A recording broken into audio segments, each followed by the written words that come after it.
That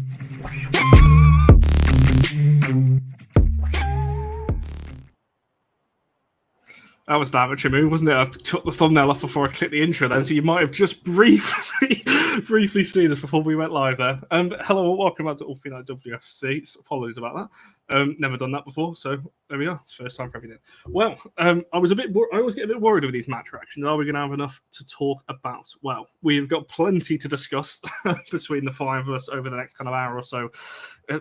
Don't often say that about nil-nils, but we've certainly wasn't... I don't know what the word is now. We're certainly spoilt for action and talking points and all those kinds of things. So get your thoughts in the comments as always. I see a few of you already, so make sure you get your thoughts. And we're going to try and do this in the kind of the order of the game. So we'll come to the James red card and the penalty shouts and all those things in just a little bit. But Laura, come to yourself first. I'm not going to waste any more time with it. We'll start with the starting 11 then. Obviously, we spoke about Kira Walsh. That was the big one. Obviously, she was back in. Were you happy with that lineup? Were you surprised? What do you kind of think on that one? Because Serena, we were kind of debating last week on whether Serena would stick with this back 3-5 kind of system. It obviously looked like it did. Kira Walsh came back in. Were you happy with that? Yeah, I thought the China performance was our best of the tournament, so I liked the fact that we kept that system. Didn't see any reason to change it. I don't think it worked as well today at all.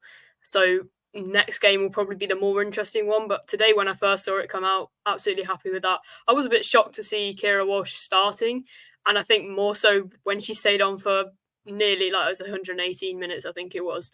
Like, that feels a bit... I know she came off limping, like, kind of surrounded by two medics, and you're like... I think Serena said it was just cramp, but that is a bit of a worry, I think. I don't want her rushed back. Obviously, they'll have spoken to medical staff, and I assume they know that that's fine, but it doesn't feel the best when you're rushing a player of her quality back. If it feels like rushing, I think she was only back in light training very recently. But if they think it's fine, then have her on. I don't think she had necessarily the best performance of her life. I don't think she necessarily stuck out on the pitch, but yeah, I didn't really have any problems with the lineup, or I wasn't particularly surprised other than just Kira Walsh coming back a bit earlier than I thought she would. Yeah, I mean, Barry, for yourself, is that the kind of same... Were you surprised that Serena kept the same kind of that back 3-5? Did you think with Walsh back in, we might have gone back to that 4 that she knows, and it would have been that kind of Walsh, Stanway, number 10 position, Toon or James, whoever would have fitted in there, or were you pretty happy with that one? Well, I think in terms of the defence, you had to go with that, really, didn't we? We don't need to go down the Letitia debate again, but we don't have the defence. I was incredibly concerned at the start of the tournament. I've seen nothing really that is... I'm amazed that we've conceded like 1, to be honest with you. It's absolutely blown my mind. And that has come down to Mary Earps and the fact that the people we've been playing against, thankfully, can't hit a cow's backside with a banjo, which is quite helpful, because aside from that, we could have been on our way home. Attacking wise, I think it was right to take Toon out, to be honest with you. I think she's needed a bit of a break, and perhaps even that motivation to actually try and get back into the team and not have it just as an automatic position for her. But yeah, I think really, given the players at her disposal, I think she's pretty much gone for what we would have generally expected. Was surprised, like Laura just said, to see Kira Walsh in there, but pleased that she was as well, because she can be vital. But once again, we flogged that particular horse, didn't we, for almost the whole 120 minutes. And just really a reluctance to make a change, and I'm sure we'll get to that. But yeah, I think that was a bit of a worry, and it makes you wonder if that's just because she doesn't think we've got the depth to actually make a difference. But we'll find out. No, certainly an interesting point. We'll get back to that in a second. But Ashley, for yourself, and then Mia, just following on your thoughts on the lineup and the Kira Walsh, I guess, inclusion. I mean, Laura and Barry have kind of said it for me. I expected her to go with the 3-5-2 again because of how well it worked against China, which was our best performance. And I think Laura said it as well. Like, it just shocked me a bit that Kira Walsh did end up playing 118 minutes of football. Well, actually, a bit more than that due to the added time and stuff that was added on at the end of the halves. So she ended up playing over 120 minutes easy, and it was just a bit like everyone was scared it was ACL. It wasn't ACL. She was back in training, and then all of a sudden she's fit to play 120 minutes. And I felt a bit sorry for Katie Zellum after the China game because I thought she did all right in that game, and I feel like she could have come on a bit sooner, even if Walsh did start. Zellum could have come on a bit sooner and still done the exact same job, as I personally didn't think Kira Walsh was very good in the game overall. I mean, she was still there defending, but she just didn't do very well, in my opinion, compared to probably the high standard she holds for herself and what Serena Wiegman probably expects of her as well. Yeah, just to sort of follow on, the only point I was really going to make that was any different was I think Katie Zellum should feel hard done by. I think she should have started, and then I agree with Ash in the way that Kira Walsh didn't have a great game, but she is that player with vision. She can see her vision is ridiculous, and she normally is the first name on the team sheet, but when you've been stretched off 2 games before, to then play that amount of time is pretty hardcore. So I think Katie Zellum should have started, and then if that didn't work, then you've got Walsh on the bench. But yeah, that's the only thing that I was a little bit disappointed, and I'm disappointed for her because she, considering it was her first sort of a World Cup game, and then to start it, she played well last week, Katie Zellum. So yeah, that's the only thing I'd add. It's tough, isn't it? When we're talking about, and obviously they know Walsh is condition and injury better than we will do because they'll have all the data and the medical stuff and everything else. But I agree with this. It seems when the way that she went off, and especially being a knee injury, to then play 120 minutes less than a week later, it's about a week, isn't it, since you got it.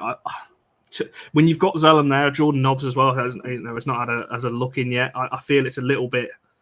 I don't know. Clearly, there was reasons, and if you're picking Zellum or Walsh, even as a United fan, when they're both fully fit, Walsh is a better player. I'm happily going to admit that. But after the performance Zellum put in, Walsh has come back. I don't know. It seemed a bit, and as you kind of said, I don't think Walsh is that good anyway. So I don't know why that change wasn't made a little bit earlier. See, I do think that I have no problems with all starting. That wasn't the issue for me. I think the thing for me was that you got to watch the game.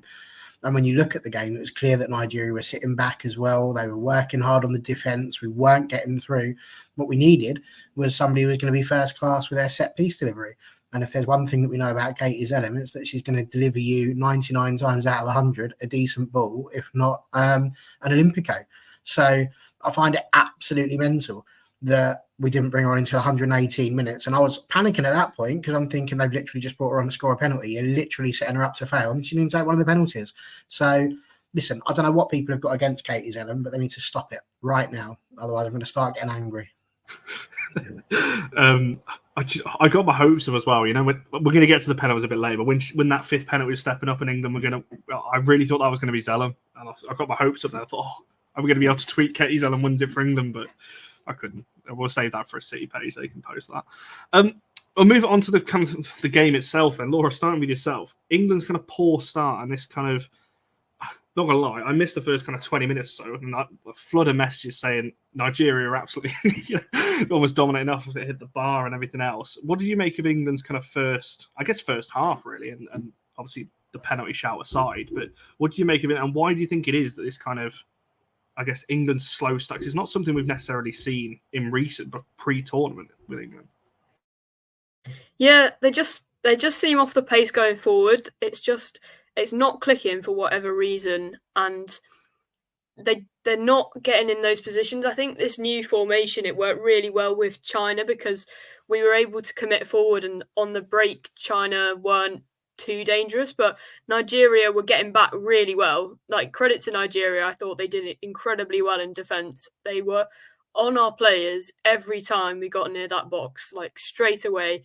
Russo were having to turn away and pass it back out, and then Nigeria had time to set, and we couldn't find a way through when they had packed out that box or packed out that half. And these teams keep sitting back against us, and it's clearly the way to defend against England now, and we need to find another option. I think what we started to do in the second half was try to draw them out a little bit more, but we weren't even very successful at soaking up that pressure too well. But yeah, I just think we're not able to break down those like really low blocks, and our strikers aren't on form enough. I think when we did it, it was when James had that incredible game against China and just pulled off a couple of worldies and managed to get the assists in. And we haven't done it without individual brilliance. And I think that's what's stopping us. I think James was getting frustrated in this match. And yeah, we just weren't able to break them down. We've kind of, it just looks like a team without ideas. I mean, Barry, for yourself, obviously, you mentioned the back line. We spoke about it a lot pre-tournament that this was going to be a big concern. I guess this is no surprise to you then that England are leaking a lot of chances, especially at the start of games, and we don't look any more threatening moving forward either. No, this is the problem. Your attack is going to be what tries to get you out of jail effectively. You know, they're the ones that need to go and score the goals, and then it doesn't matter so much what happens at the back.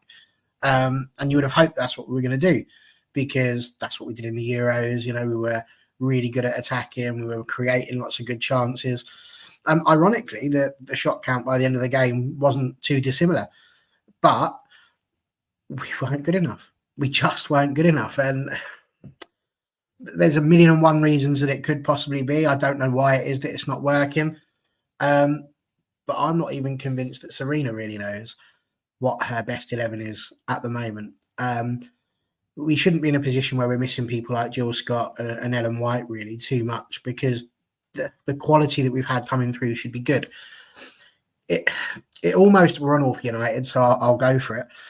It harks back to when people have a go at Mark Skinner for not changing his team. But the difference is that Mark Skinner's team were really winning and generally winning reasonably comfortably and doing quite well. The other issue you've got was the depth there. The bit that's frustrating about England is we do have the depth. There are people that could be brought on to change it. You know, whether you're talking about bringing on Zelen, whether you're talking about bringing on Nobbs, whether you're talking about bringing on England, whether you're Ella Toone, who was going to be coming on before, you know, the incident that I'm sure will come up at some point during this broadcast. All of these things, they're possible, but for some reason, it's just like a massive reluctance. And that can be a bit of a worry, because in international football, where you've got so many games in such short periods of time, you've got to be able to trust your whole squad. And if you can't trust your whole squad, you are not going to get deep in a tournament. I said we'd go out quarterfinals. I'm still not totally convinced that we won't at the rate we're going at. I think if you have Jamaica and you've got Bunny Shaw up against you, she's not going to spurn some of the chances that the Nigerians did. So they've got to back it up. They've absolutely got to back it up. And I don't know what the answer is to that, really, Connor, other than how much easier would this have been if we'd have just put Laetitia on the plane? I don't know. Quite a bit. I was going to say the United girls are back in pre-season training now. If anyone hasn't seen, obviously the for the most part anyway. I didn't see Laetitia on the photos though. I've seen a few of the others, but didn't see Laetitia. Maybe she's getting an extended. She didn't train. She was too busy laughing. So I don't know what's going on there, but maybe it's good to see some of the United girls back anyway. That was for sure. Earlier, when I see your question, I'll just put it in the chat. I'll come back to that one when we actually talk about the red card and so on. But Ashley and Mia, again, both for yourselves. What do you think it is then with this England kind of, I guess, slow start? Obviously, as Barry said there, the defence was a concern pre-tournament, but it's not the defence. Like, it's not just solely the defence. We don't look like scoring either. I mean, I was just having a look there. That first half in particular, nearly every shot action is from a Nigerian player. I think Russo had a chance. I'm just looking at it. So Russo, Daly, and James all had shot creating actions. The rest, there's about 15 Nigerians on there. Why do you think that is? And what would you, I guess, look to change now? Because we're mid-tournament now. It's not a lot you can do. I think England just started poor. We've seen it every game, minus the China one. We've seen it every game. And I just don't know. I just think they're still trying to. I think Barry said, look, we need to stop missing Ellen White, Jill Scott, and players like that. But I think they're still thinking they've got these players, and we just don't have them anymore. And I don't know what you can do to change it, because she's tried the 3 up front, she's tried the 2 up front, she's tried playing Lauren James behind the centre forwards to try and do something to like. And it worked the last game, but it hasn't worked this time, and it hasn't worked against the other 2 teams either, the 3 up top. So it's just really hard. I mean, I think someone might disagree with me in here, but I think Russo had a really poor game again. Like, people were, I mean, I think the defenders were brilliant, every single one of them today. Carter, Greenwood, Bright, Bronze when she went back into the back four, Daly when she was defending. I thought they were all brilliant. And realistically, I know Nigeria had how many shots in the first half, but they hit the bar once and then they didn't really look threatening after that. I think Mary Earps made one decent save after that. So the defence limited them to what they could. But attacking wise, Russo is the outlet and she wasn't bringing the ball down. She was trying too many fancy little flicks for me to try and get round their defenders when you know they're strong. You know you can see them shoving Lauren Hemp over every 2 seconds. So like Russo should be doing something better, in my opinion. I don't know what you guys think, but I know when Beth England came on, she was holding the ball up a lot better. I mean, it was fresh legs as well, but I do think Beth England was better than Russo overall, and she only played about half an hour. So that was just my opinion on it. England are just really poor overall at the moment in attack, minus China, and I don't know what can be done. You guys might know, but I don't know what can be done because Serena's tried different things and it's still not working. So who knows what's going to happen against Jamaica or Colombia. Either way, they're both going to score. They've got players who can score, unlike Nigeria who couldn't take their chances. So it'll be interesting. Yeah, I am going to go against the grain slightly and say that I think for the first 10 or so minutes, we were bright and we were pushing them, and then we gave them too much of the ball. We showed them too much of the ball, and then all of a sudden that flipped on its head. And we got ourselves up the right end of the pitch for a hot minute, and then it all just changed, and then the Nigerians grew in confidence, and that's where we failed. We was being completely bullied off the ball, like Hemp being pushed, and then they weren't fouls, they were just stronger than we were, and that was pretty much all the way across the pitch. We was playing the ball really slowly, and it was like taking a couple of seconds before the next pass was made, and then by that point all the Nigerians are back in their formation when they're out of possession, and that makes it then really hard for us to try and get ourselves forward. So that's what I would say. I don't think the formation is a bad thing, because as much as I do agree in that China was the anomaly in this sort of tournament so far, it worked and we proved that we could score goals from it. So we have been creative in that formation. We just have to play quicker and stronger. And there's only so much you can do with strength, obviously, because we're now quarterfinals. And Jamaica will be strong and Colombia will be strong. But playing the ball quickly, the England players that we've got are world class across the board. Like you look at some of the places that these England players are playing at, they can play quick football. That's something, we saw it at the Euros. We can play good attacking football. How many goals did we score at the Euros? The team isn't too dissimilar from that moment, from that tournament past.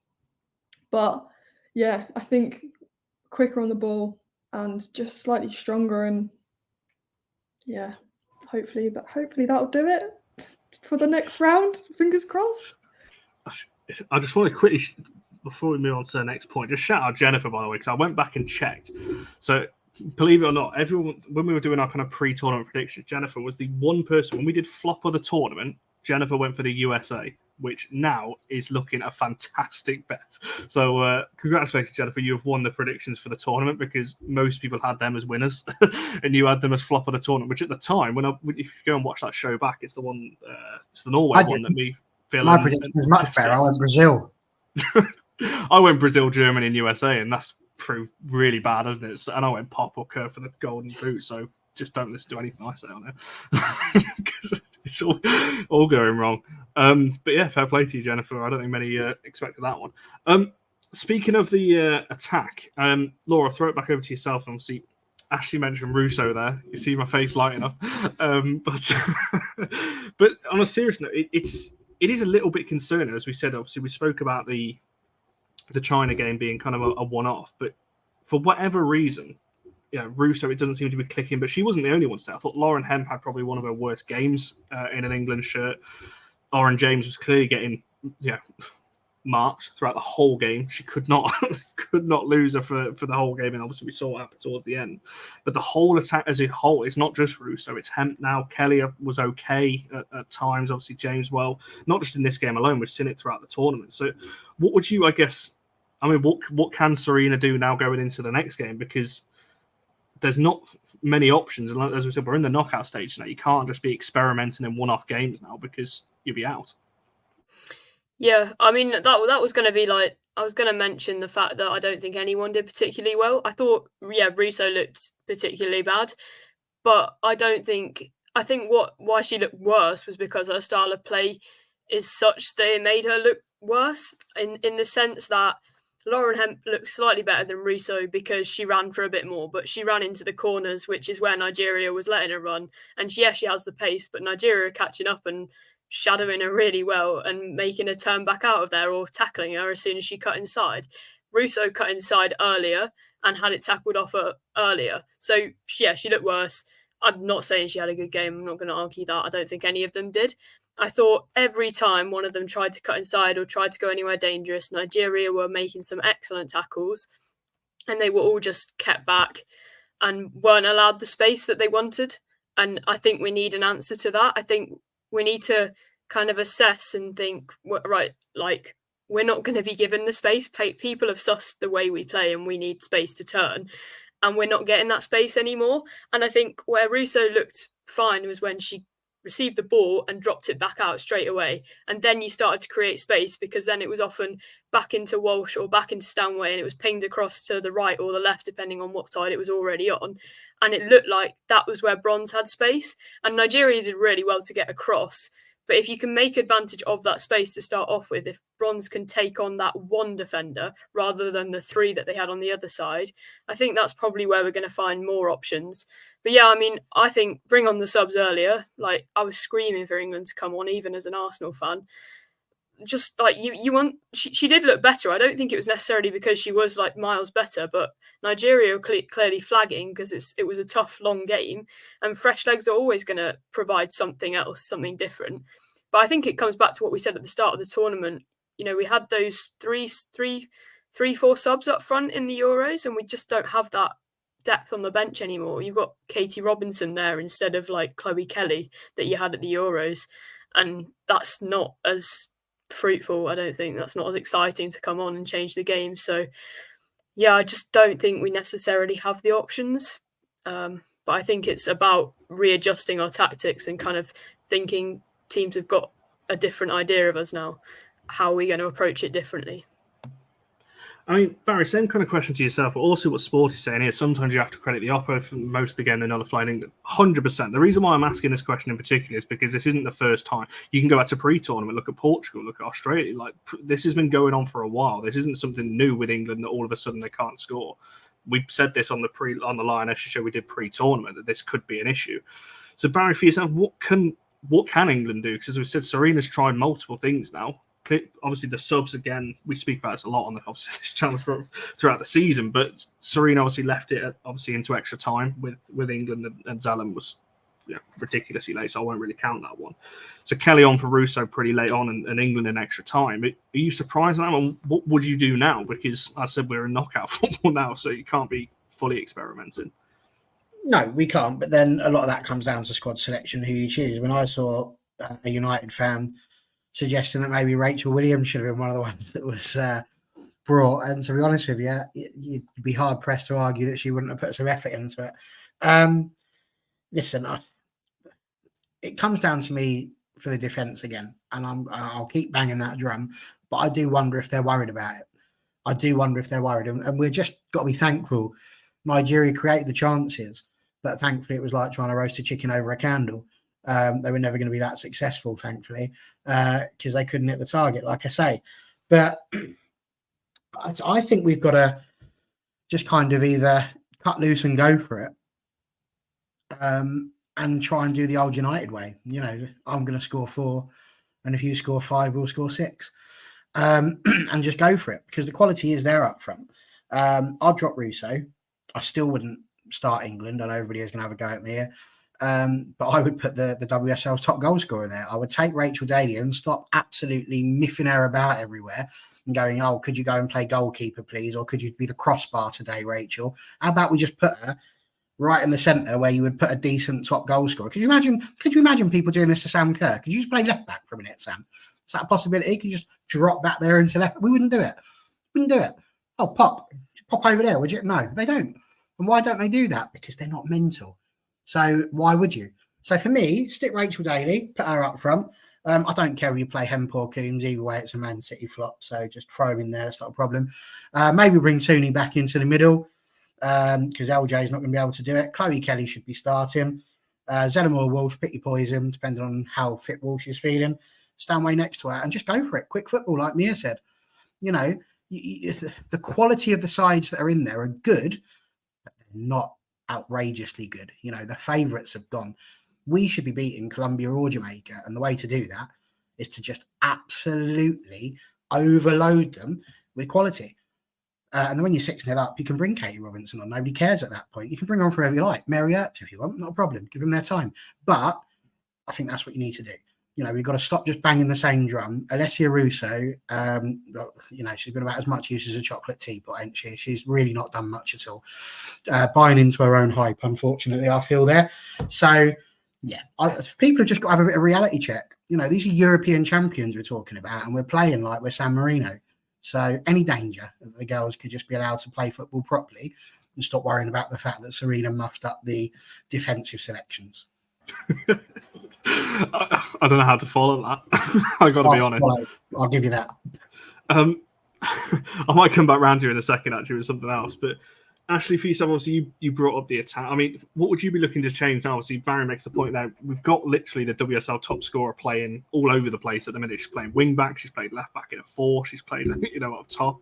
What would you be doing now with that attack to fix it? Or is it a case of what this comment says it, you know, talking about maybe it's the midfield that are not creating enough? You know, we've seen Tooney come in and out of the 11. Obviously, Walsh and Zellum, that was obviously forced. But do you maybe think that's a factor as well, or what do you think is going on from an attacking point of view with England?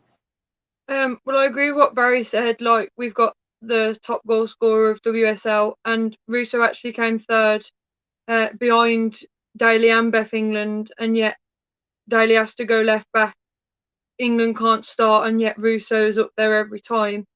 And I think the way I'd probably do it, I would put Daly back up as the centre forward.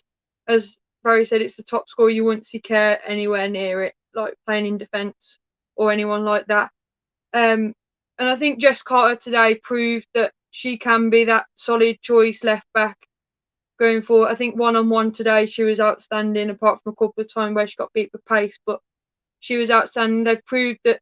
I think the defence overall have proved that they're okay. Like, I know it's not the top quality back line with Leah Williamson in there and stuff, but they've proved that they're okay.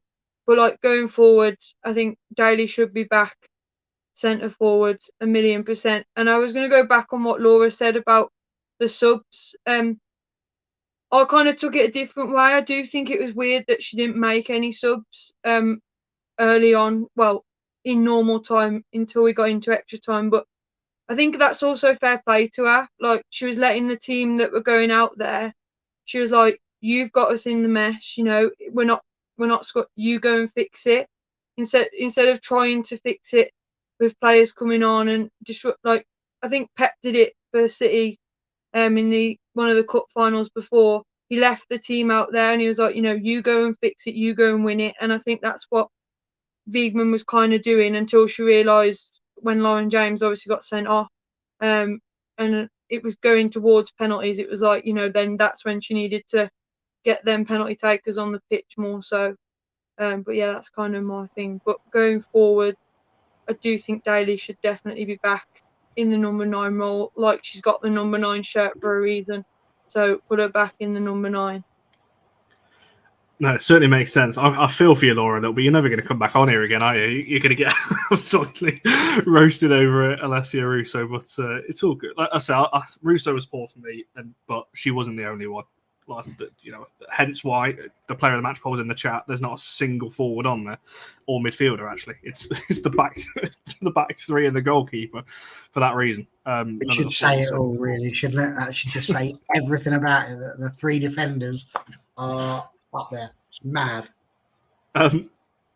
Yeah, I'm nothing more to add. So, Mia, I'll let you kind of round off this attacking section, and we'll talk about a little bit about the flash points and the VAR points and everything else. Have you got anything else to add on what you would do for that attacking line? Yeah, I do, and I am again going against the grain because you mentioned earlier how you wouldn't change. You can't change anything now because we're in that knockout football. I would disagree completely. I would, if I'm Serena Wiegman. Laura said earlier, teams have us pinned.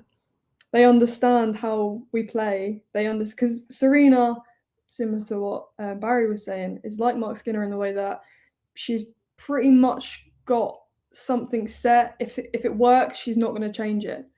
I would be unpredictable from now on. We've got quality throughout the team. People sitting on the bench. It's a scary bench to bring those kind of people on, to bring Chloe Kelly on, to bring, Beth England on. I would be unpredictable and change it around so teams don't know what they're facing, and then they have to adapt, and then they have to panic about it. But I think losing Lauren James is annoying, but equally, Lauren James is one of those players where she's really good on the ball, but does not work hard at all off the ball to try and win it back. And that's something that we miss from Ella Toon. And although she rightfully, I think, has been dropped for the last couple of games, I think this is now her time to come back and do what she does at United and find the space and put if Serena starts Russo, which she's going to, those two have got a good understanding of each other, and maybe it is an okay thing that Lauren James isn't about anymore. Obviously, we miss her quality on the ball, but in terms of when you are trying to regain possession, we're essentially playing 10 men anyway because she doesn't win the ball back. It's very rare that happens unless there's a player standing next to her. But yeah, that's what I'd say. Certainly an interesting point. I mean, you're talking about unpredictability. When I first read this comment, I thought you were saying Toon at striker, and I thought, gee, that would be a new outlier there. And then I reread it and I saw Daly on the end there, but I thought you were going for something really alternate then. Tooney up front, that would have been quite something. Should have scored more goals than Russo today if she played 9. She's got a decent accuracy on her. I'd bet her to score a couple, that's for sure. And yeah, similar to what you were saying there, James, frustrating because she's brilliant with the ball, doesn't like to play. It's one of those. I think Laura, you said it. We saw that individual brilliance in the China game, and we needed it because in the first 2 games we didn't have that, I guess, little bit of quality in there. We'll start with the first VAR decision. I don't know whether it was the first in the game, but the first big one, obviously, the penalty shout that was given. And Stanway seemed to think that it was a stonewall because she was straight away put the ball on the spot, no qualms whatsoever. And to be fair, everyone watched. I thought, yeah, it's given. And then it took a while. Ref finally went over, and obviously it was turned over. I'm going to go in reverse order this time. So, Mira, I'll come back to yourself. Just a simple question to you all, really. Correct decision, wrong decision? What do you think on the Stanway one? Stanway one? The foul on Daly, which led to the Stanway non-penalty. Yeah, I mean, we was talking beforehand, but I think it's a penalty. But I think the fact Daly is a bit theatrical on the fall, and there's a bit of a pause. If she'd have just fell, I don't think there'd been a problem. But yeah, I think she was a bit dramatic with it, which looks like a dive. Yeah. Ashley, for yourself, is it correct decision, wrong decision? I pretty much agree with Mia. I think it was a penalty. But I think when we listened to what the pundit said in the studio at halftime, Ellen White and that, they said that they think Rachel Daly went down a bit too easy and I agree with Mia, she did go down a bit theatrically. Like, you can clearly see there was contact on the back of her neck, and it would obviously force you to go down. But I think she just jumped over. But I know we'll get to the second decision in the second half where Lucy Bronze did something. And I think if they were going to give a penalty for that one, then the other one was. But I probably do agree it was probably the right decision in the end to overturn it. But obviously, it's England. We all want a penalty at that point. So it's one of them. It could have gone either way, but luckily we're through, so it doesn't really matter too much now. I was going to say, can you imagine if England had lost, like, and that really would have mattered in this one? But Barry, for yourself, I think the first thing is that it's really difficult,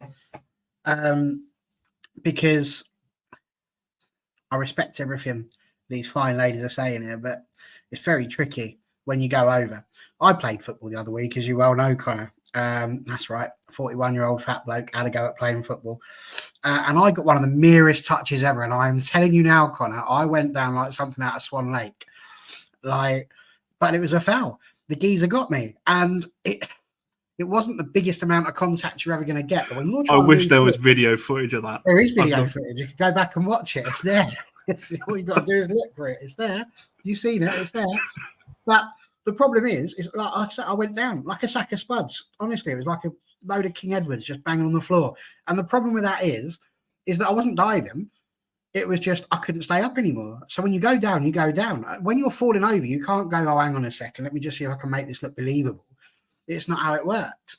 And that's the problem. When she felt the nudge, when I watched it, first of all, I was amazed that we were even talking about a penalty. When I looked at the replay, the first one didn't look all that innocuous. And then the second one that you see from behind the goal, she clearly pushes with the elbow. Now, I still think that would absolutely have been a soft penalty, and I put that on Twitter, 100%. But in answer to what your follow-up question is going to be, absolutely, Luke, why not? But with whatever you like. It's not a problem. It's just weight, mate. Gravity. Gravity is an amazing... Barry Charlton. I'll take that. Oh, I'll take that. Honestly, I wasn't like Barry Charlton, to be honest with you. I was more like William Prunier, but never mind. We gave it a go. But genuinely, if that's not a penalty, she marks her card. She said that's not going to be a penalty. What cracks me up is that then that happens outside the box and they give a free kick for it every single time, which is hilarious because a foul is a foul regardless of where you are. But for that very reason, it's a no from me when you then get to the one at the other end. Yes, she's running towards her, but it's the same thing. Pushes in the back with an elbow. So she's already said that's not a penalty. So you either give both or neither. So for me, the referee's made the right decision both times. No, that's fair enough. I mean, Laura, how do you see? I mean, Barry's mentioned it, and also there was a comment that said it a bit. What Jay just saying here, from one angle it looks a pen, the other one it doesn't. Is that the thing here that it just depends how you look at it, or do you think it's a penalty regardless? No, I personally think it's definitely a penalty. I don't see a situation where that's not a penalty. I thought the other one was a penalty as well, but I think they're both penalties. And I think, I completely agree with the angles thing. From the first angle, it didn't look like a penalty. From the second angle, you get a clearer view of the foul. It's not like, from one angle it could be, from one angle it couldn't. You just get a better look of it from a different angle. And I don't understand why the referee has just gone, it didn't really look like it from the first angle. It's like, if you saw contact and from one angle and you just can't see it from another because it's blocked, you wouldn't be like, there's a player in the way on the first one, so not a penalty, is it? It's clearly a penalty. And I just think, what I don't get is, I think it's either a penalty or it's simulation. So why aren't you booking daily? Like, it doesn't make any sense to me. I can't see how it's one or the other. And a simulation is a yellow card, right? So why is she not given a yellow card? It's enough for her to go down without it being simulation, but it's not a foul. It just doesn't really make any sense. And I felt okay with it by the end of the match because the kind of same decision had been made at the other end, and so they both cancelled each other out. But I just, at the time, I was doing commentary and trying to remain like unbiased and kind of calm, but I thought that was an absolute penalty. The fall was definitely over the top, or it looked slightly dramatic, but I think in the rule book, whether it's soft or not, it's still a penalty, and I'm not really sure. I don't think this one is. Like, she could have challenged for the ball if she hadn't stayed on her feet. If she had stayed on her feet, and she wasn't able to stay on her feet because there was a shove in the back from the opposition, and who didn't win the ball first. So I think it's definitely a penalty for me.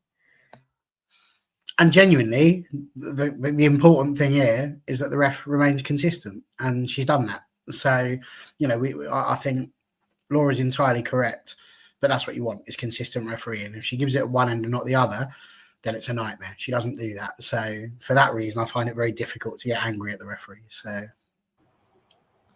No, for sure. I mean, you both kind of mentioned it, so I'll stick with the penalty. Obviously, the one at the other end that Barry, Laura, you've both mentioned. Samir, I'll come back around to yourself. Obviously, going off the one that we've just spoken about, the one at the other end, bronze, it's pretty similar. I feel this one, there's a bit more contact than the one on Daly, I've got to be honest, because this one, it's more at speed for me.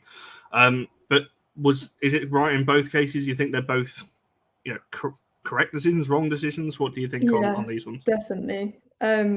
I agree with you completely. I think when I watched it, I winced a little bit because I thought there is a chance that she could give this, although it's almost parallel to what happened however many minutes earlier. You don't know if referees that they think that that's more of a penalty than the last one. So I did wince and thought that was us over. But yeah, I thought it was. But then Lucy Bronze was quite theatrical in the way that she, tried to convince the referee that she was also fouled at the same time. So yeah, held my breath for that, definitely. I mean, Ashley, are you in agreement for that? What do you reckon on the bronze one? Do you think that's the right decision as well? Yeah, I agree with Mia. I winced a bit when I first saw it as well. And I think Rachel Brown finished on the commentary, and she was like, "Lucy Bronze could be in trouble here," and I was like, "Wait, what are we on about?" And then obviously it showed the replay, and I was like, "Oh," and like Lucy Bronze is one of my favourite players, and I was like, "Oh, for God's sake, if she gives away a penalty, I'm gonna be so fuming." And then it just shocked me that they didn't even look at it. Like, the fact the ref awarded the first one and then went back on VAR and changed the decision. And then VAR didn't even look at this one. I mean, obviously, it's good that the ref was consistent, And I do think Mia said as well, the way Lucy Bronze went down as well at the same time probably added to the fact that the ref probably thought they ran into one another, or, there wasn't much in it. But it just did shock me more so that it wasn't looked at, because as I think you said, Connor, that there was a bit more contact from Bronze on the player that went down compared to Daly, who went down a bit more softer. Because she was clearly running in to get on the end of a ball, and Lucy Bronze was like, "No, I'm just going to shove you on the floor," which is literally what she did. So I do think it probably was a penalty. They both were, but the fact that they both weren't awarded is obviously fair credit to the referee. She was consistent. So it's just one of them, how you view it. Some people will say it was, and some people say it wouldn't be. So I actually saw someone claim that penalty wasn't given purely because she had sent off James, which I thought was absolutely ridiculous. Do you know what, though? It wouldn't surprise me. No, but why would they do that? If they're that annoyed with you, they're going to do it anyway, aren't they? Like, genuinely, I don't believe there's any referee that sits in there and goes, "Oh, I've been a little bit harsh to them, I won't do any more." Why? That's not your job. You hope not. Like the boxing referees, it's their job to get involved and go, "Well, this person's taking a bit too much, we're beating." That's not the job in football. If you're 10-0 down, they don't sit there and go, "Oh, let's give them a goal." It just is what it is. Yeah, well, you'd certainly hope that's not happening. But no, I think you're all right. And actually, I was dreading that when, because obviously you mentioned Bronze being your favourite player, and you speaking last night about coming on here. I thought, oh God, you were so looking forward to coming on. If Bronze is the one that's given away the goal that knocked England down, I think if that would have been a penalty and they scored it, I literally would have texted you and be like, "I'm not coming on anymore," because literally, I've got a picture of me and Bronze when I met her up on my wall. Like, I'm not coming on if she concedes a penalty and we go out. That was it. I'm not going on. I will end up crying like in front of everyone. You were definitely my first thought when that happened. I thought, oh God, no, she's not going to come on it. Yeah, well, I was sat with my mom, and like me and my mom were watching it, and then I didn't think anything of it. I thought, they've just run into one another. And then Rachel Brown finished, was like, "Bronze could be in trouble here." I was like, "Oh no, what has she done now?" I was like, "What has she done?" Like, and then the replay come on. I was like, "Mom, if they give a penalty, I'm not watching the rest of the game." And luckily they didn't, so it was all right in the end. It all worked out all right. That's for sure. But and to be fair, wasn't she one of the ones on a yellow card as well? That was another thing I was worried about. someone else, wasn't it? That was on a yellow. If they'd have got booked, they'd have missed the next round anyway. That was another thing I was worried about. I was like, Mum, if she gets booked and we get through, that's it. Like, she's not playing. I was like, now we've got even more problems in defence if she gets booked. And I was like, but she did well not to get booked, to be fair. So I was going to say, I'll fair give play her to that her credit. and Stanway as well. That's the other one. Thank you, Amy, for that one. All of them avoided book, and Stanway in particular. I'm surprised she managed to go 90 minutes without picking up a yellow. That's pretty impressive for her. Moving on to the next one, and obviously the big talking point. Laura, I'll start with yourself. I don't know. Is there any complaints with the red card? Are we all in agreement this is probably the right decision on this one? Yeah, absolutely. I think your only complaint can be with Lauren James. Like, it's just a stupid decision, isn't it? It's rash. Clearly, she's been frustrated by, I guess, the physicality of the match. I think she was a bit frustrated that, usually she's pretty skillful and can get past a couple of players, and she wasn't doing that at all today. So probably frustration at herself, frustration at the opposition a little bit, and it's just absolutely stupid decision. There's no way you can't give that. She didn't have to put her foot there. I don't think there's much more to say about it, but obviously there's the talking point of the implications, etc., and James herself. But as far as the red card goes, absolutely, you just knew it was one as soon as the replay showed what she'd done. I was going to say, I'll come to each of you in a second about the implications, but just purely on the incident itself. I mean, Barry, for yourself, I'm pretty sure we're all going to say the same thing here, but, the actual incident itself, are you surprised that a red was given there, or, it's got to be done? No, I can't even find a joke about it, Connor. It's the most blatant red card you're going to see probably in the entirety of the competition. The parallels have already been drawn with the likes of Beckham and Rooney and all that jazz. She's just an immensely talented player who has made the most stupid, horrific decision of her life, and it will make or break her now, because she will either rise up and show how absolutely brilliant she is, or she'll fall by the wayside. And of course, we hope it's the first one. Just not winning any titles, please, Chelsea. Dear God, could you please let somebody else have a go? But it was horrific. It was stupid, and it was intentional. I've seen a lot of people, specifically Chelsea fans, I have to say, popping out trying to give it the I'm not sure if it was intentional. And I'll tell you how we know. It wasn't a stamp. Let's be very clear on that. She hasn't tried to do injury to someone. She's not taken her foot down and walloped it down like she's trying to get a hole punched through some paper. That's not what she's done. What she did was she put her foot down, and then she deliberately took her standing foot off the ground.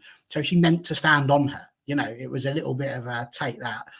And the stupid thing was she didn't realise that the referee was right behind her. It's like what kids do at school. They always try and do something. They think the teacher's not looking, and then when they realise they've been caught, it's game over for them. To be honest, I think the worst thing out of the whole thing was the fourth official, because she's already walking off. She's already upset. She already knows that she's absolutely muffed it up. And the fourth official tells her, you need to look at her, give you the red card. She makes her look at the ref to see her go, red card, no. And I thought that was out of order, to be honest with you. She could have just let her walk off without needing to rub her face in it. There's going to be lots said about her. There's going to be lots written. I just hope that, as a lot of people on Twitter have already alluded to, you can criticise what she's done. You don't need to criticise her. She's a fantastic player. As Serena said, she's a reasonably decent human being as well. And I just hope people remember that. It was a silly thing to do, but thankfully it didn't cost us in the end. No, for sure on that one. I think I tweeted earlier. I hope England fans have learned from people that have followed the men's side all those years. You spoke about the comparisons and the absolute shit that they got thrown at them as well. So hoping and to be fair, on the whole, I think it has been pretty alright on that front. Ashley and Mia, if you have any complaints with the what's Barry? What's going on here? He's going to type it to me instead. Okay. I'll see what that's about in a second. But Ashley, Mia, for yourself, any complaints on the incident itself? No, not from me. It was a definite red card. I think what Barry said, the only thing that could have potentially gone in her favour more so was the fact it wasn't like a deliberate big stamp to injure the player. But I think more so for me, it just shocked me that Lauren James would do something like that. Like, you saw her get fouled in some of the other games a few times and getting knocked off her feet, and she'd just get back up and walk away and carry on. But it just shocked me, like, she's literally thought she'd had a foul, the ref didn't give it, and then she literally like lay on top of this player and then just trod on her back for no reason at all, and then put her team. I think someone said it in the comments. Just put the team under unnecessary pressure for the last 5 minutes of the game. And it's interesting. They said Serena knew it straight away. In the pre-match, post-match stuff, she said that she hadn't actually seen it. She said she wasn't aware of what was going on because she was making subs at the time.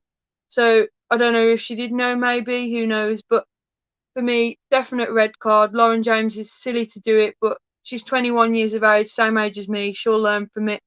And hopefully she's got good managers. She's got Emma Hayes around her. She's got Serena Wiegmann. She's got a good team of players around her, experienced players, and they'll talk her through it and hopefully pull her out the other end of it. But a silly way to end a tournament, really, to be fair. Just very quickly, Ashley, have you ever been sent off, just out of interest? You mentioned you're the same age. I know you play as well. No, I've never been sent off. I've been booked once, but I've never been sent off. I've never been sin binned or anything like that. Also, have you given away a penalty like Lucy Bronze nearly did? No, I don't play in defence, so giving away a penalty is not too common for me. That's fair enough. Just thought I'd ask anyway. Mia, if you said for the last kind of thoughts on this incident in particular, I guess any final thoughts on that one? Yeah, it's obvious, isn't it? And as I was watching it, I thought, oh my goodness, seeing that replay, instantly knowing and just thinking, you are a professional football player. No matter how old she is 21 years old. She's a professional football player. She's been around the game. Her brother's a professional. She bleeds football. She knows not to do stuff like that. When you are fighting for your lives, as we were in the last 5 minutes or so, and it could have gone either way, more likely to be, Nigeria. They was all over us at the time.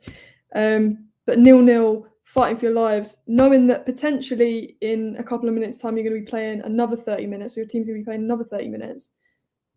To do something like that, and you can call it a lapse of judgment, you can call it whatever you want, it's not good enough from a professional football player. It puts the whole team at risk and could have sent us home today. Thankfully it didn't.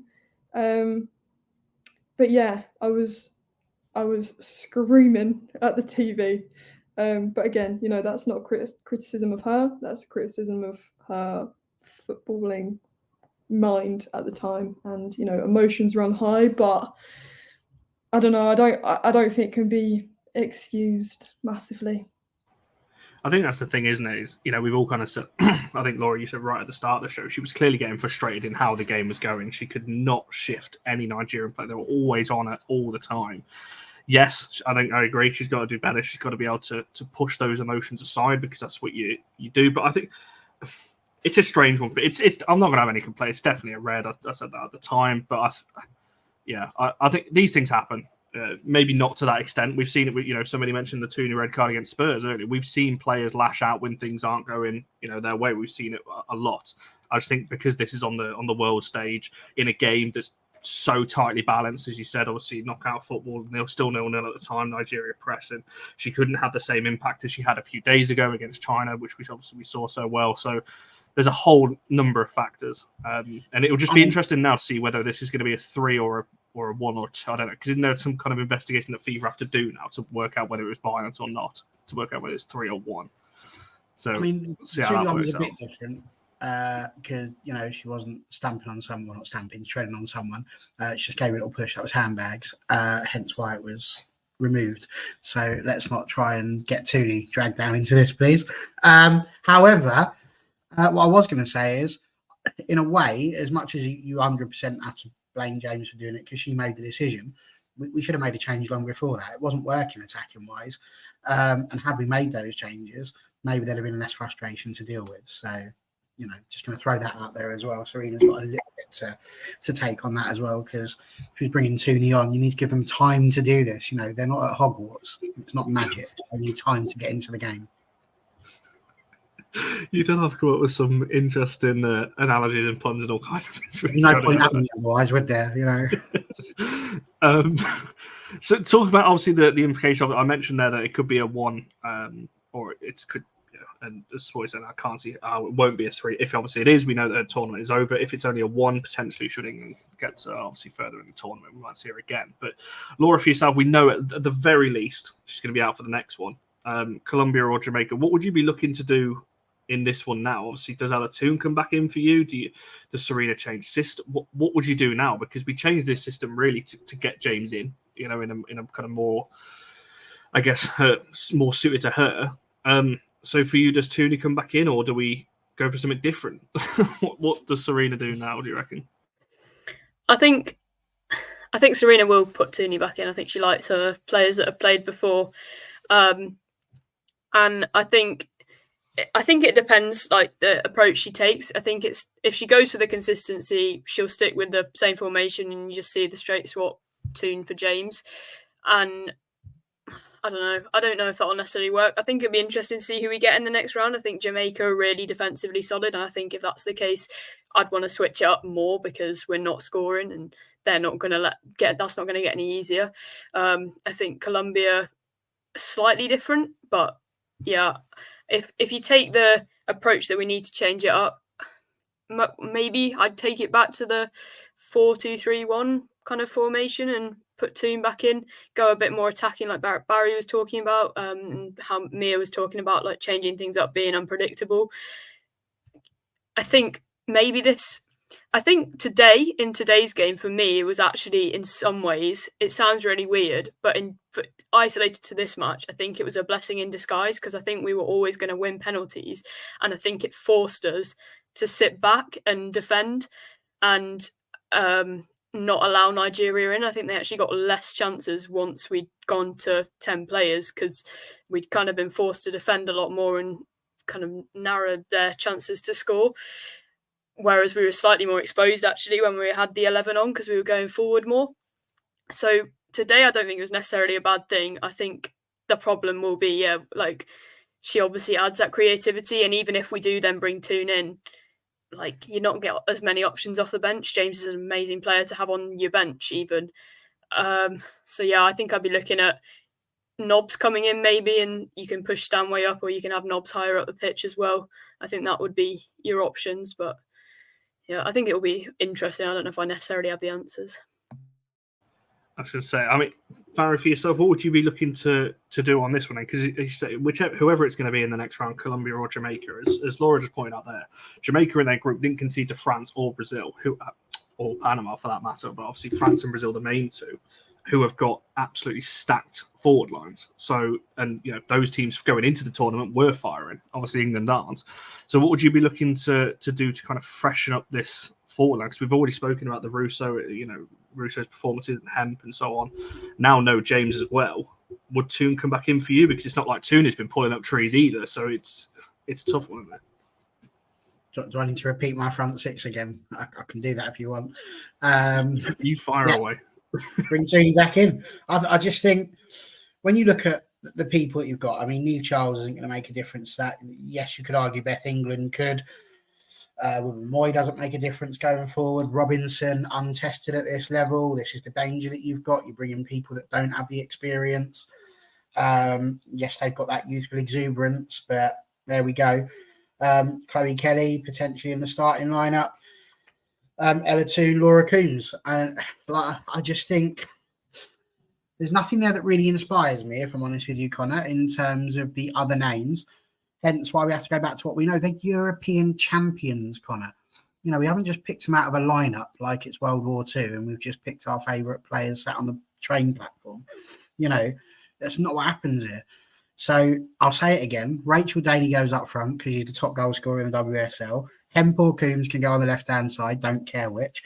Stick Toon back in the middle. Chloe Kelly back on the right. Stanway just behind. Toon with either Walsh or Zellum. And that'll do it. That'll do it. It's like we've got to get past these people, and we can. But only it's the way we play. It's not who plays. It's the way we play, and the way that we're playing at the moment. I mean, it's been boring. It hasn't been the greatest football. It really has not been the greatest football. The game against Haiti.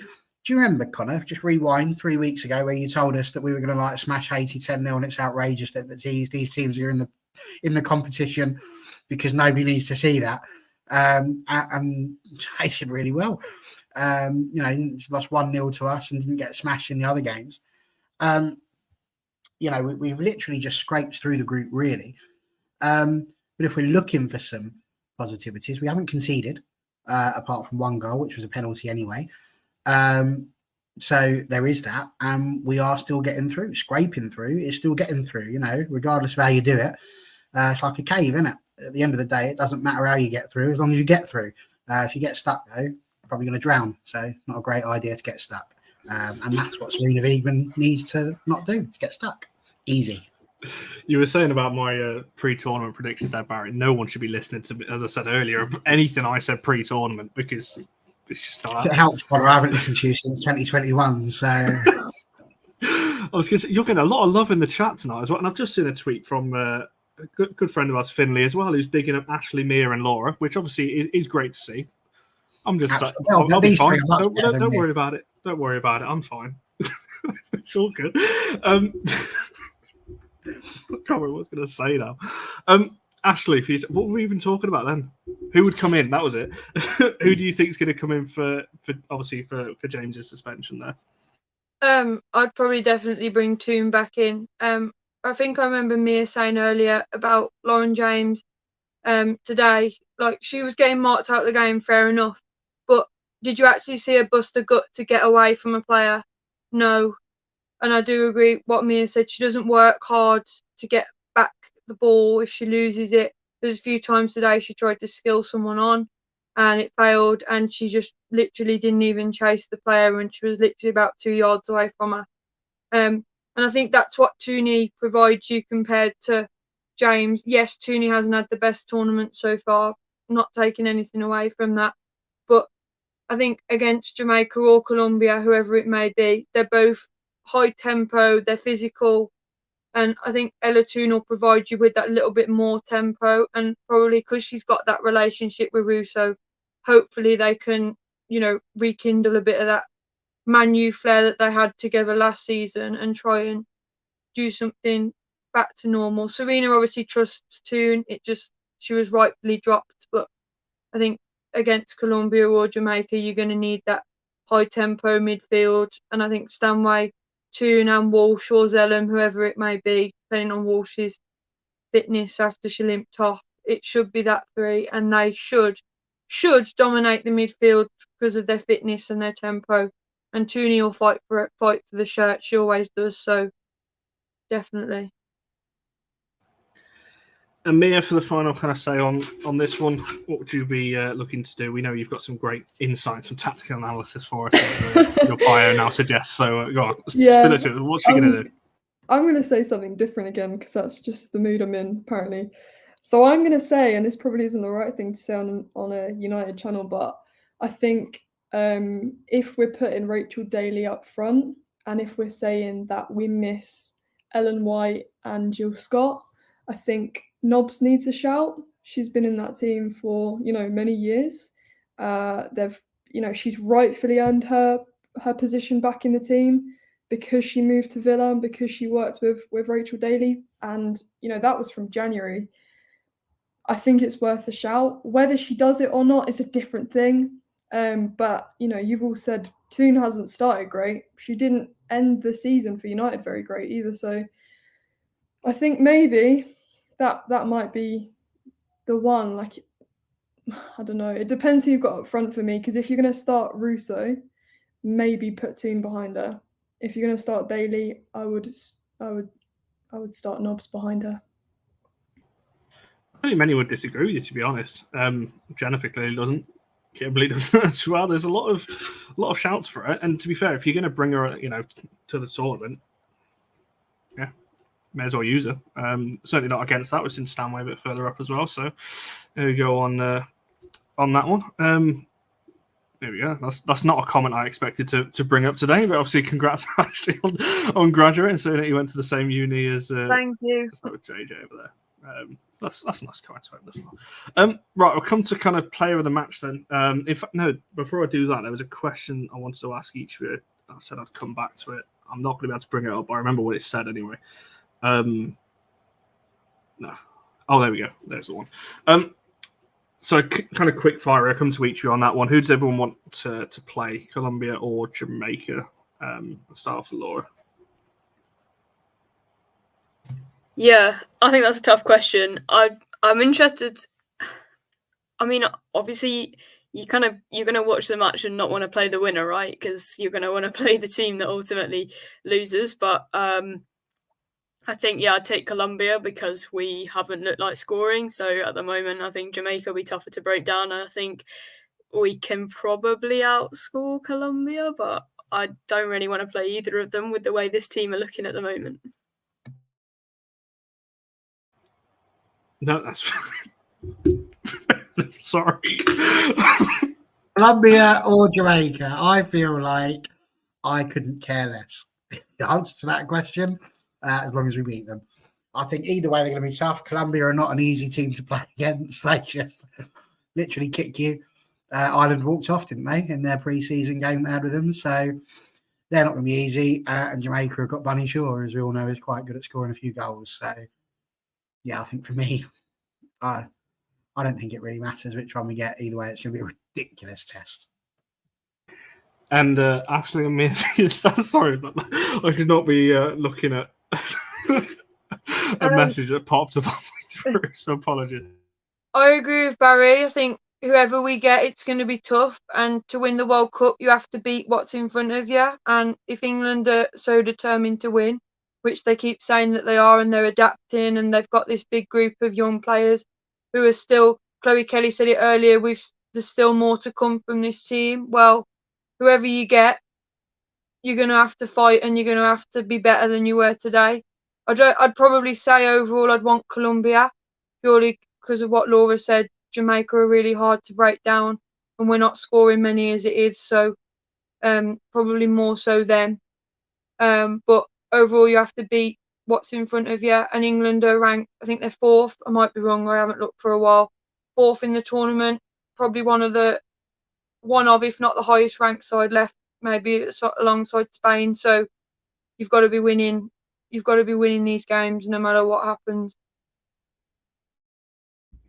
Yeah, I'm gonna sort of echo majority here and say if I had to choose, I'd want Colombia.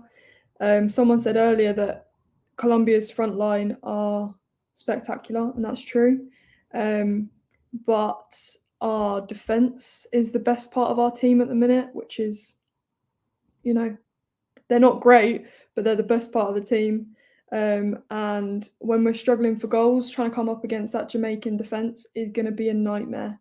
And I feel like we'll be able to pick apart Colombia a bit better. But again, echoing everyone else, that both games, you're in a quarterfinal.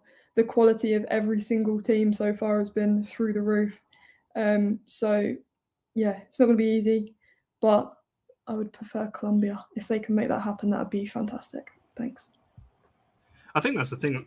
I kind of said to somebody that Barry, stop laughing because you're going to put me. I'm laughing at me. She said it was very funny there. If they can make that happen, behave yourself, Connor. It's not all about you, friend, is it? I'm going to try and compose myself. What I was going to say is that's what I've been. I think we said it on the weekly wrap show last week. Whoever went through. All the talk is, England have got an easier draw now. Well, they clearly haven't. These teams have got through for a reason. They didn't just fluke their way into the knockout stages. So, whoever England face, whether it's Jamaica or Colombia, and obviously further on from that, potential Australia, it's going to be tough, whoever it is. The sport of your question, we'll cover that on Wednesday's show, and we'll come back around to that one. What was I going to do? Player of the match then. So I'll come to each of you. So you've got a couple of minutes if you haven't already voted, so make sure you vote on the poll. Laura, starting with yourself, who have you gone for your kind of player of the match in this one? Am I picking out the poll because I've not seen that, or am I just picking overall?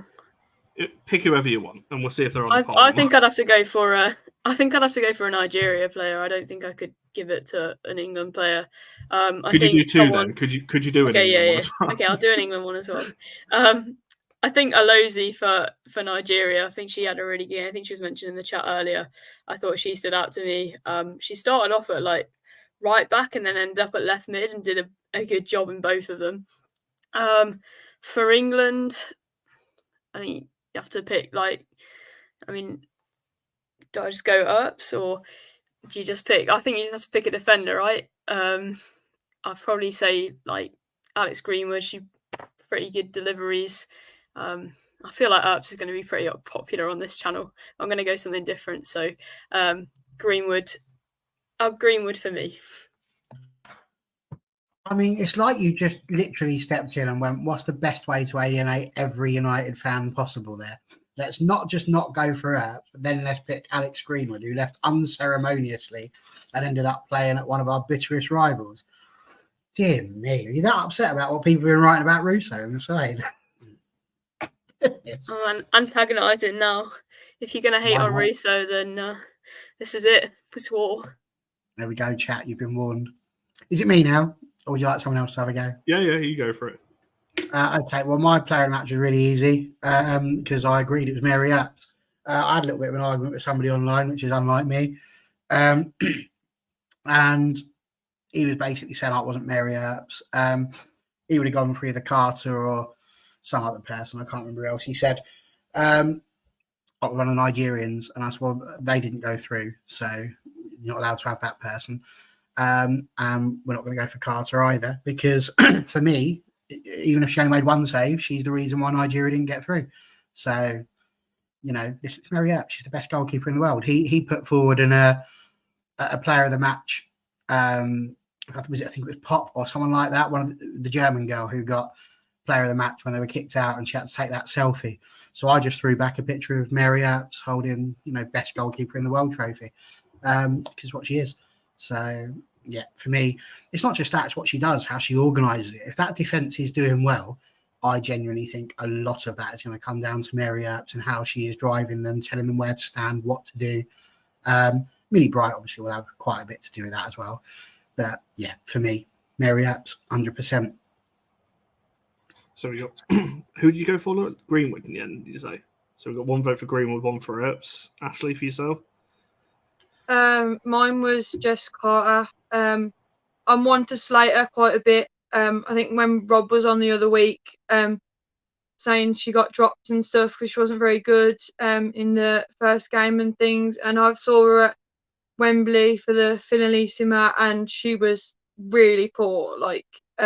By her standards, I know Chelsea have high standards for all their players. But I think today she made me eat my words quite a bit. I thought she was brilliant at the back.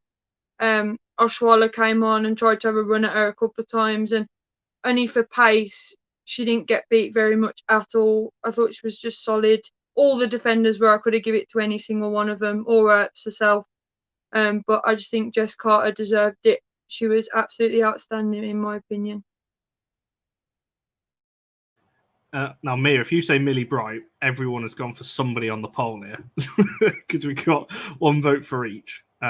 The people in the chat disagree because there's a big margin to first at the moment. So, but I don't want that to sway your vote. Who would you have gone for?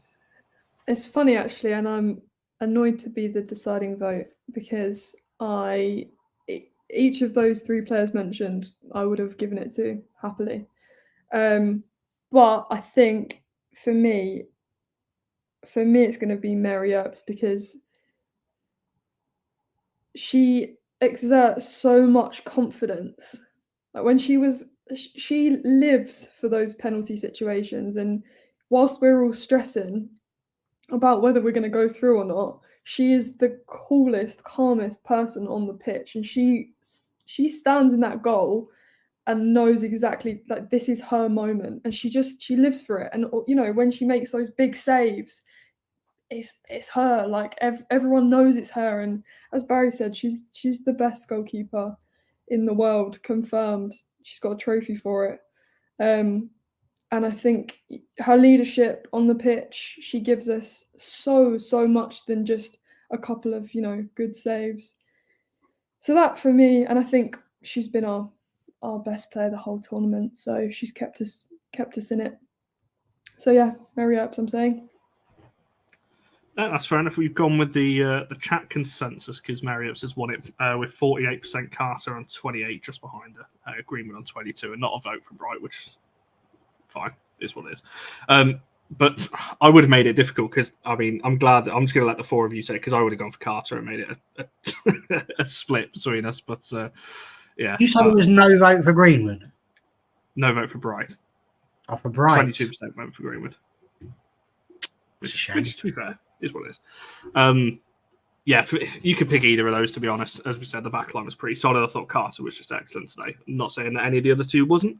But yeah, I would have slightly edged Jess Carter on that one. Oh, God, what's he laughing at now? I'm not even going to ask because I hate when he turns his camera off because I know, well, actually, got what's going on. It's just some like weird dropout thing that are we not privy to or something? What's going on? No, my mom came in the room for me, so I didn't want her to like come on the camera. Sorry. I know when Barry turns his camera off, he's laughing, which means I'm just not going to think about what it could potentially be. One final question then before we wrap this one up. Obviously, a lot of talk now about obviously England's side of the draw. We spoke about this briefly last week and what it could mean and so on. Laura, for yourself, how far are you expecting England to get from here on out? Not too far if we carry on how we are playing at the moment, but I think we have the potential. Like if we turn up like we did at the Euros last year, then we absolutely have the potential and we have the players in our team to, I think, go to the final. But if we continue to play as we have done and not score the goals, then I don't think. I think we can scrape through again. I think that Serena Wiegman has enough like nous to get us through another round to scrape us through. But I don't think. Yeah, I'd agree with Anton there. I think we'll get to the semis. If we don't turn up, then I don't see us getting to the finals. But if we do start to kind of click, then I think we can make it to the final. Barry, for yourself, you said pre-tournament quarterfinals is probably where you'd expect England to get to. So are you expecting us to get knocked out in the next round? Do you think we'd get to the semis, the final, win it? What are you saying from what you've seen so far? I want us to win. You know, I'm English. I do want us to get to the final. I do want us to do well. But equally, you tell me off if I just come on here and, you know, don't actually put forward some opinions and bits and pieces like that. So I felt like I wouldn't sit on the fence. Listen, I do think we'll get past the quarterfinals this time, based purely on the fact that Germany aren't in it now. I think if we'd have played against Germany the way that we played today, we would definitely be waving goodbye to the competition. I do think we can beat either of those teams. So I don't have a major worry about either of those. My biggest worries are the other teams. You know, you'd expect France to get past Morocco. People are like saying it's easy. It's not. You've got Australia, who are the host nation. You know, we know infinitely well what it's like when you're doing the home tournament and you've got all those people behind you willing you on to win. So I think with Australia, you've got a great opportunity. Spain, no slouches, got some great players in there as well. The Netherlands doing incredibly well. Japan and Sweden. And I think all of those teams, which I mean, like Japan, have been like the highlight of the tournament for me. So it shouldn't be a surprise, really, because you look at their flag, it's literally a football, isn't it? So maybe they were a bit more ahead of it than we thought. So, yeah, there we go. Quite content with that. I think we probably will go out at some point. But, of course, I hope we win it. See, the weird thing is I can see England winning it from here. Because I know everyone likes to compare. Did you just say about not listening to anything you say? The reason why I say it is because when you look at the Euros last year, everyone talks about how great, obviously the thrashing of Norway and so on. The Spain game was very hit and miss. You know, arguably Spain were the better side in that one. Against Sweden, you know, England obviously won 4-0 in that one. But again, I don't think England were that convincing. And look at the first 20, 25 minutes, Sweden were absolutely battering. So I don't know. I can see England just 1-0 in their way to the final. And winning it, so I don't know. But as I just said, I've been wrong on every prediction, so maybe I shouldn't have said that. We get knocked out next round. Me is shaking her eggs. I'm pretty sure you tweeted me that the other day saying, don't say it. And I'm just done it. But there we are. Ashley, what do you reckon? How far are England going to go from here? Well, I'm the same as Barry. Obviously, I'm English. Everyone wants us to win. I want England women to get that star above the badge that they probably have deserved for quite a few years. But I think realistically, they can go on to win it. They've proved that they can win big games, but I think being a realistic fan also, I think semi-finals. I think France and Australia will be the other quarterfinal when that gets confirmed tomorrow. And I think Australia being the host nation, if they get through and we end up playing them, I just can't see us beating them at the moment. And that's me being completely honest. Obviously, I would love us to get all the way and to bring it home back to England. But I do think Australia are just that little bit more cutting edge than us at the moment. And France, to be fair to them as well. Whoever gets through out of that one, I can see them knocking us out unless she sorts it out fast. And by fast, I mean by Saturday, unless she sorts it out. That's fair enough. Go on, Mia, bring us home on this one. Quite literally, if you're going to say England are going to win the tournament, that's the worst joke I've ever made, and that was completely unintentional as well. But yeah, you know. I'd like to say that we're gonna do just that, Connor. To be fair, but it's really hard, and I would just like us to be a bit better because I'm currently doing 90 minutes of today 100 and whatever of can't breathe, literally no air in my lungs, holding my breath, heart palpitations, high blood pressure, all the lot. And I'd just like them to be a bit better so I can relax a bit more. But Serena Wiegmann wins games. She does well in tournaments. She does not lose tournament games. Her statistics in that regard are unbelievable, and she will not want to go out next week. She will not want to go out in the semi-final. She will not want to lose the final. They all know they are there to win the lot. So we've got to trust that. As England fans, we've got to trust that. We've got to trust that Serena knows what she's doing. The players are all on board and can just pull a couple better performances out of the bag for the health of all the England fans. Now that Mia's put the cast on it, I stick to my prediction. We're going out in the quarterfinals. That's put the tin lid on it there. I was just, to be fair, I don't think anyone's predictions have come in this tournament. I think pretty much everything, apart from, I think we all said that Earps would be MVP for England on the Lionesses show. Well, I think we said Earps or James, which, to be fair, up until this point has been all right until about 88 minutes into this one. Yeah, as Kim was kind of agreeing, a bit more relaxing would be nice. That to jump off with a in the meeting room or the toilet. Yeah, there's been a few of those kind of like sneaky thrown under the desk or something in meetings and trying to watch the games wherever you can on that one. Right, we shall wrap it up there. I'll get you to shout out all your stuff as well because I think Mia, you've got are you on it? I know you've got a Twitter Spaces tomorrow, I believe, where you can give us more of your wonderful insight into what's going on in this World Cup. If you want to shout out where that's happening and if people want to give it a listen, where they can do so. Yeah, so it's going to be on Woso Vavel. We're just going to have a couple of writers, and it's going to be carnage. I'm going to promise that now.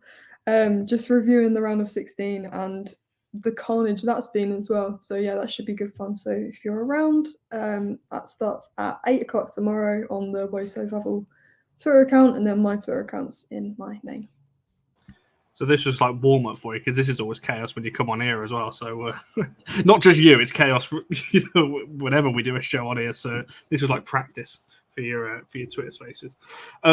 Ashley, for yourself, I know you're doing some writing things and things like that. If people want to find all of that, where can they do so? Yeah, so I'm doing some writing for a website called Crowdplod. I haven't done any for the last few days due to a few different things going on, but I'm planning to do a big roundup of the round of 16 games, who shone, and and obviously the big storylines from that. I have also done an article on my blog, www.sportyaf.com. I did an article about Mary Earps proving Nike wrong, and I also spoke to some fans who don't usually get given a voice by the big media outlets, especially like young girls. So that one's on my blog. So, and I know you lot being United fans will probably want to read it. So yeah, that's on the blog. But all my World Cup stuff is on Crowdplod. If you can't find that Earps Again, article, what was it called? Sporty AF. sportyaf.com. Write it down now. and if you can't find the Earps article, I'm pretty sure we retweeted it about 2 or 3 Yeah. days ago off the AFU Quite- accounts. I Obviously, think, if you're quite- following us, yeah, it's on there. you guys retweeted it. I think John did as well, and a couple of other people. So it should be. I think it's on my Twitter as well, mainly as well. So There yeah, we go. you So can find my Twitter in my name as well. So I'll put it in the description anyway, as I always do. It makes it a bit easier for people. And Laura, for yourself, obviously, you should be back on here on Saturday, should you be around. But the Lionesses keep winning, so you keep returning for the time being. But I need them to get to the final. And Yeah, all other things, like people do that. Yeah, I need them to get to the final, so I have something to do with my life. Go on these shows. I do commentary for Rolling Sports Media. That's on YouTube, and they have socials, I think, but mainly YouTube. And then everything else is just being my Twitter, which is in my username and in the little name here, wrong side. There. That's because everyone does that; they point to the wrong way. And I appreciate that, Jennifer. I'm assuming that's a compliment. I think it is. This channel allow us little people to speak. That's the whole point of the channel. It's in our little bio and our, whatever you want to call it, tag or whatever, be heard. That's the whole reason behind it. We want as many people to come on. If there's people watching that you want to come on shows, by all means. I can totally agree with that. 5'1", 100%. So no, for sure, it's been another great show. We'll be back on. How have you not mentioned the fact that Chloe Kelly has got absolute ice in her veins and she's powered that penalty? I was going to say we didn't even cover the penalties, did we? How we even missed the penalty shootout? Honestly, sometimes I wonder what planet you're on. I mean, I know we're an hour and 26 minutes. I was going to say if we carried on, we'd be here all night. I know, but we do need to. She just comes up, didn't she, at those moments? Because you said about Zellum thinking it was going to be her. I had the same nightmare. And I'm just like, oh my God, she's going to step up. She's going to miss it. People are going to go absolutely mad. How am I going to stand up for her on that one? Upsets Chloe Kelly. And she doesn't just hit it, Connor. She literally does a jump of some sort, transferring weight that she defied the laws of physics to stick that ball in the top corner. And I think they're still searching for that Nigerian one behind the goal because that was well high. So, yeah, but no more penalty shootouts, please. We're English. We don't like these. It's 110 kilometres an hour. Kelly's penalty was. So certainly a rocket. I mean, the penalties before that were shocking. I've got to be honest. Certainly from the Nigeria point of view, and yeah, that's why. But yeah, as you rightly said, Kelly stepped up and scored. Someone's got to, and she did so. So that's good for her on that one. As I said, we'll be back on Wednesday. Finally, the show I've been waiting for about a year to do. So myself, Alina, and Phil, people who might know who they are. It's essentially a group chat coming to life, which is going to be chaos, by the way, judging off some of the conversations we have in there. So make sure you tune in for that one. It'll be kind of a World Cup wrap and things like that. So make sure you tune in for that. If any more United stuff drops, we've had a little bit of stuff today. Obviously, the games at Old Trafford and the Etihad. Training pictures are out. Still no signing confirmed. We'll get there. I'm going to keep saying that on every show. We'll release the video once Watts is confirmed. We will get there. So there might be some United stuff. Obviously, the men's side is back this weekend, back in the Premier League. So make sure you follow the men's channel as well. Against my team, Connor. So oh yes, against Wolves as well. Yes, on Monday night. Don't remind me. I don't want to watch that. This is usually where you don't speak to me when United play Wolves. Yeah, that's probably how my Monday night's going to be. I probably won't speak to any of my United fans that I'm friends with. I'll be like, let's leave that to one side. Yeah, I don't tend to message you when United play Wolves, especially when we win, because I usually get the response. It's the wrong way, actually, but I hope we don't talk to any of the United fans on Monday, because if you do, it's probably not going to be good for us. Yeah, so we'll see. So make sure you're following the men's fans. Obviously, they'll be back over the weekend as well, where you get to see Barry once again making more of his witty jokes. Alongside. Night Live. I was going to say alongside Dan, but he's not back this week, is he? So no, he's not there this week. So got to find somebody else. Maybe you could be interested. Fancy bringing your quiff over? It'll be gone tomorrow. Your quiff? Tomorrow, this is no, not fully, but it's being shortened. Can I have a bit of it so that I can complete the comb over and really be Barry Shelton? Oh, dearie me. So yeah, so on Wednesday he gets it finally. It's going to be shortened down, so that's something. But there we are. Anyway, we're going make sure you're liking the video, subscribing, all of that. Obviously, following the Twitters at allforunitedvids, and we shall see you guys in the next one.